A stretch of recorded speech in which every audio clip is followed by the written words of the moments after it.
Good morning. हमारी class agriculture biology जिसके अंदर हम चैप्टर पढ़ रहे हैं पादप उत्तक या प्लांट टिश्यू।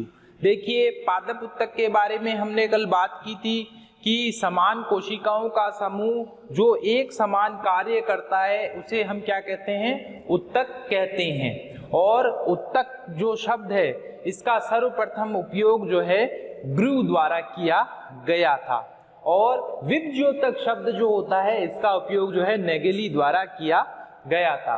पादप उत्तक के अंतर्गत हमने जो है इसके प्रकार पढ़े थे, जिसके अंतर्गत हमने सबसे पहला पढ़ा था इसमें अस्थायी उत्तक।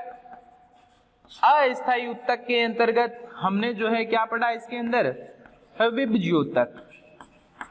विभज्योतक विभज्योतक किसे कहते हैं? तो इसके अंतर्गत हम कहते हैं कि ऐसा उत्तक जो क्या कर रहा है? लगातार विभाजित हो रहा है, जिसकी कोशिकाएं लगातार क्या करती है? विभाजनशील रहती है। तो इस प्रकार के उत्तक को हम क्या कहते हैं? विभज्योतक कहते हैं।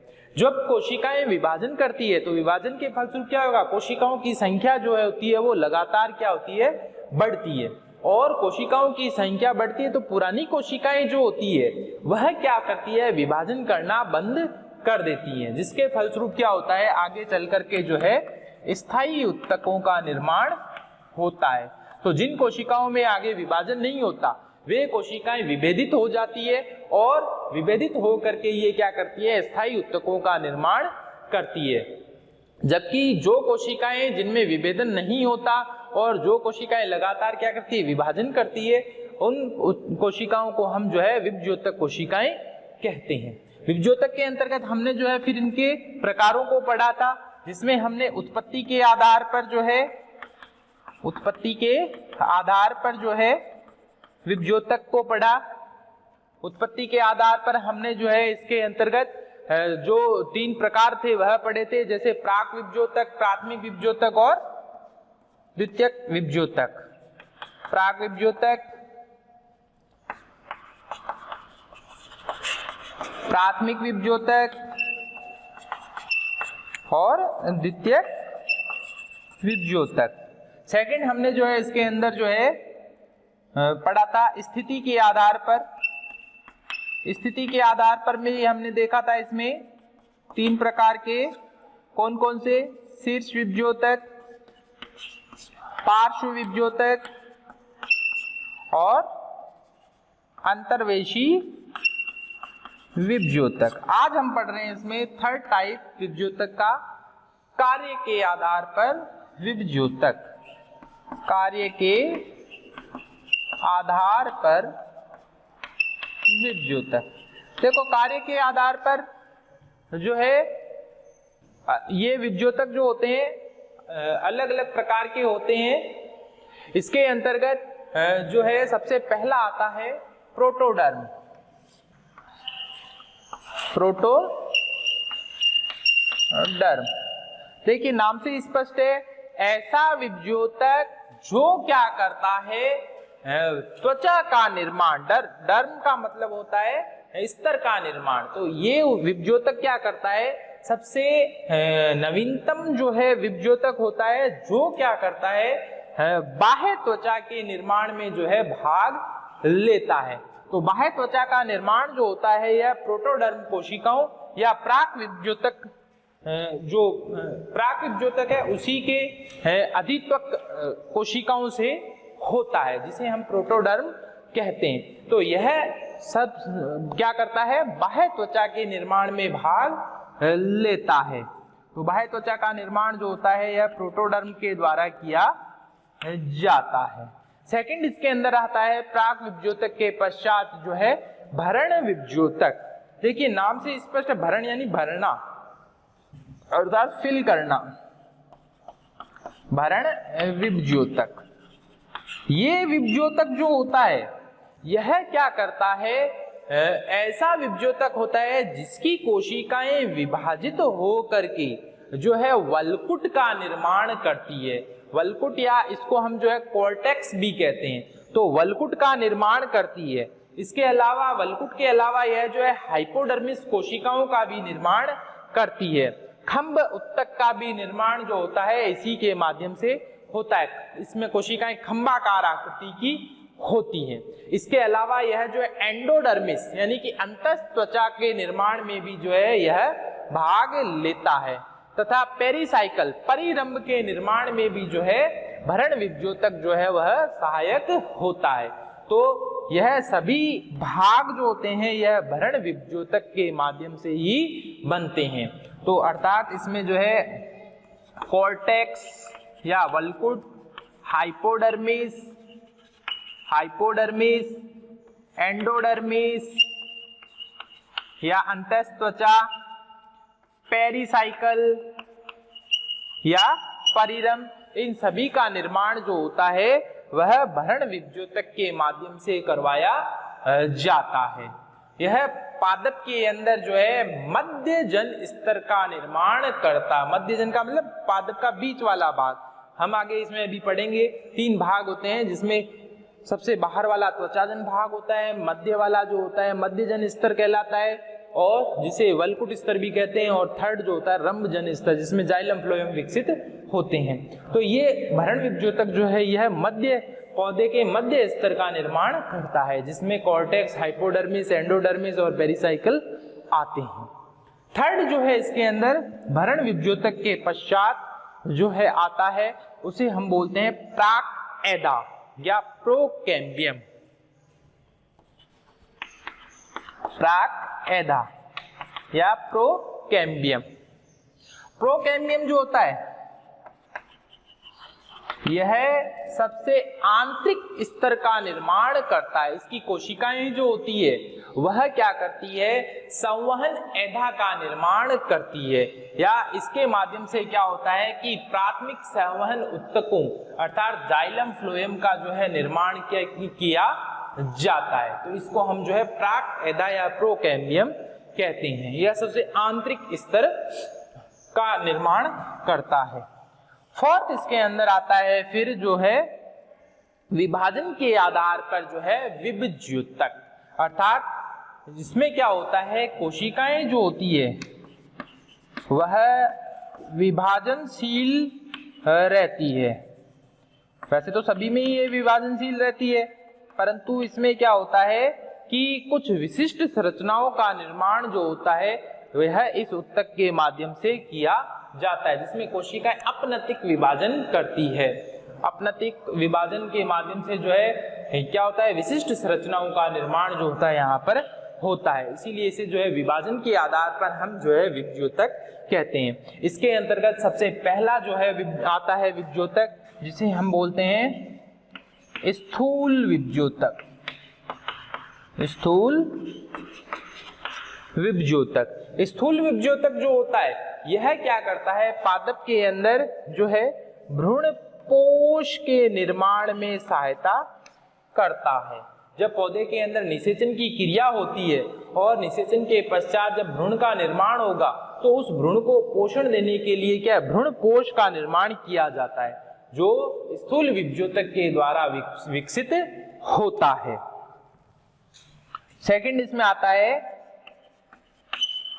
पट्टिका विभज्योतक या प्लेट मेरिस्टेमेटिक टिश्यू। पट्टिका विभज्योतक जो होता है यह क्या होता है कि ऐसा उत्तक होता है जो क्या होता है कि अपनतिक विभाजन के माध्यम से पतली प्लेट रूपी या पट्टिकाओं रूपी संरचनाओं का निर्माण करती है। सामान्यतया इसमें जो है पर्णफलक का निर्माण जो होता है वह पट्टिका विभज्योतक के द्वारा ही किया जाता है। पर्णफलक हमने अभी पिछली क्लास में पढ़ा था। पर्णफलक जो है पर्ण का निर्माण करती है। पर्ण का चौड़ा पतला चपटा भाग जो होता है, हरे रंग का जो भाग होता है वह क्या होता है पर्णफलक कहलाता है। तो पर्णफलक का निर्माण जो होता है वह पट्टिका विभज्योतक के माध्यम से ही जो है होता है। इसके पश्चात जो थर्ड आता है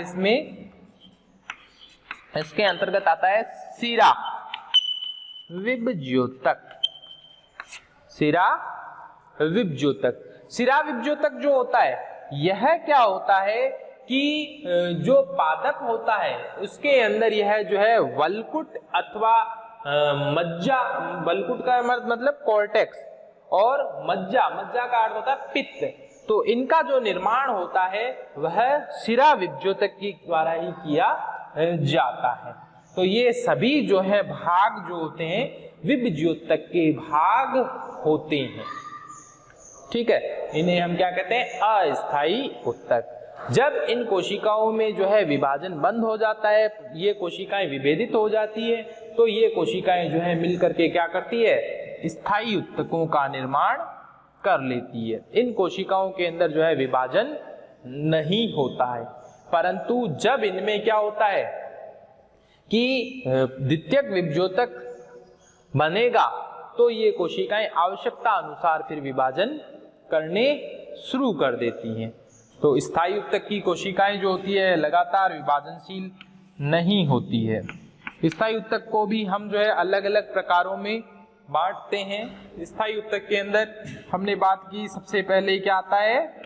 सरल उत्तक, और सेकंड आता है इसमें जटिल उत्तक। इनको पढ़ने से पहले हम कुछ सिद्धांत भी पढ़ेंगे, परंतु फिर एक बार बता दें, सरल उत्तक जो होता है इसके अंतर्गत मृदु उत्तक,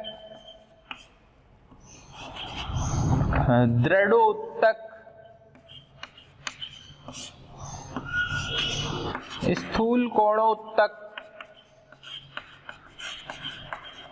आते हैं, जबकि जटिल उत्तक के अंतर्गत जो है जाइलम और फ्लोएम आते हैं। ये हम पढ़ेंगे। इससे पहले हम जो है कुछ सिद्धांत अथवा कुछ वाद के बारे में चर्चा करते हैं। देखिए, उत्तक जो बनते हैं पादपों के अंदर, इन उत्तकों के लिए कुछ सिद्धांत दिए गए थे।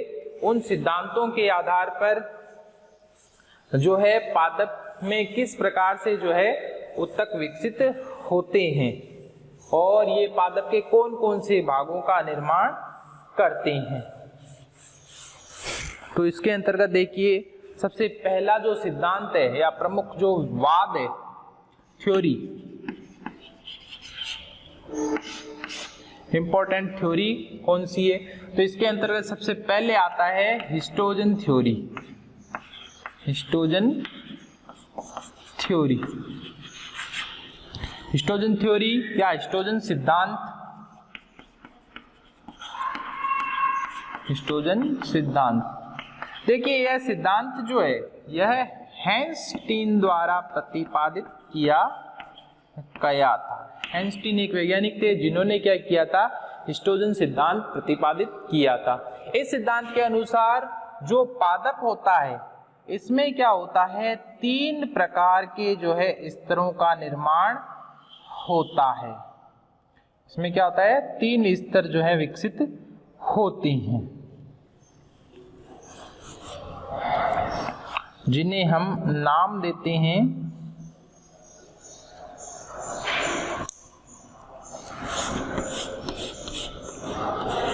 इसमें ये 3 स्तर बनते हैं।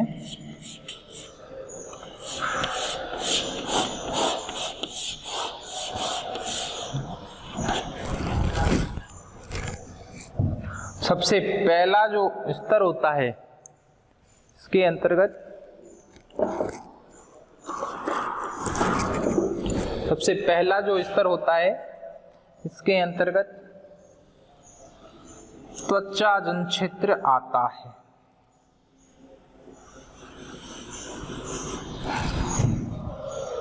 इसके अंतर्गत क्या आता है? त्वचा जनक्षेत्र आता है,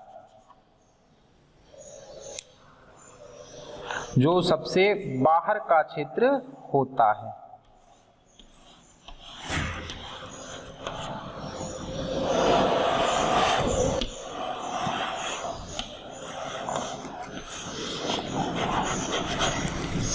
सेकंड जो है इसके अंदर आता है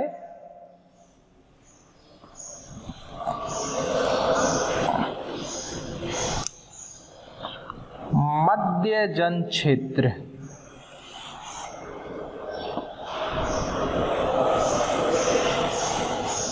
सेकंड क्षेत्र जो आता है वह कैसा होता है? मध्य जनक्षेत्र होता है।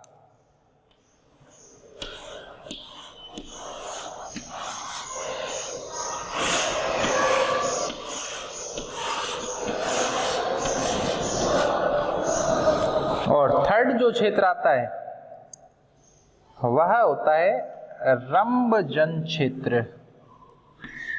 थर्ड क्षेत्र कौन सा है?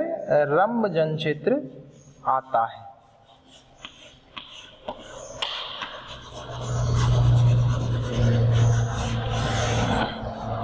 यह 3 क्षेत्र पाए जाते हैं।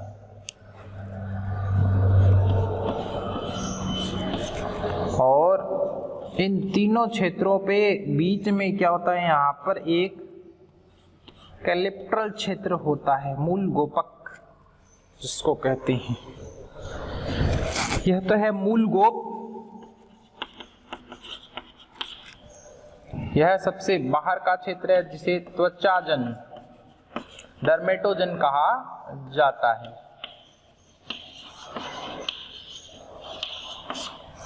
सेकंड जो है त्वचाजन के बाद आती है मध्यजन क्षेत्र।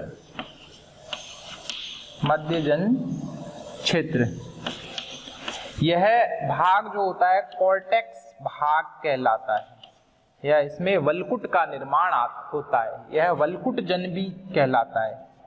मध्यजन क्षेत्र के स्थान पर अपन वल्कुट जन लिखेंगे तो ज्यादा उचित रहेगा, क्योंकि कॉर्टेक्स का निर्माण होता है यहाँ पर। वल्कुट जन क्षेत्र। और थर्ड जो होता है यह वाला भाग, इसे कहते हैं हम रंभजन। रंभजन का अर्थ होता है यहाँ पर संवहन पुलों का निर्माण होता है। ठीक है, बंडल शीत का निर्माण होता है, संवहन बंडल यहाँ पर बनते हैं, तो इसे रंभजन क्षेत्र कहते हैं। बंडल शीत सेल का निर्माण यहाँ पर होता है। तो ये 3 क्षेत्र जो होते हैं क्या होते हैं? पाए जाते हैं, जो पादप के अंदर बाह्य त्वचा, वल्कुट जन क्षेत्र और संवहन बंडलों का निर्माण करते हैं, जिसके फलस्वरूप क्या होता है? संपूर्ण पादप का विकास होता है। तो यह सिद्धांत जो है यह क्या कहलाता है? हिस्टोजन सिद्धांत या हिस्टोजन थ्योरी। यह किसने दी थी? हेंस्टीन द्वारा जो है प्रतिपादित की गई थी, जिसमें किसी भी पादप के अंदर जो है 3 क्षेत्र पाए जाते हैं, त्वचाजन क्षेत्र, वल्कुटजन क्षेत्र और रंभजन क्षेत्र। जो ये जो भाग होता है इसको मूल गोपक कहा जाता है, कैलिप्ट्रल क्षेत्र होता है। ठीक है, और सबसे बाहर की ओर जड़ में क्या होता है? ये मूल गोप पाया जाता है, जो क्या करता है? इनके शीर्ष विभ्युतक की सुरक्षा का कार्य करता है। तो ये जो है हिस्टोजन थ्योरी कहलाती है।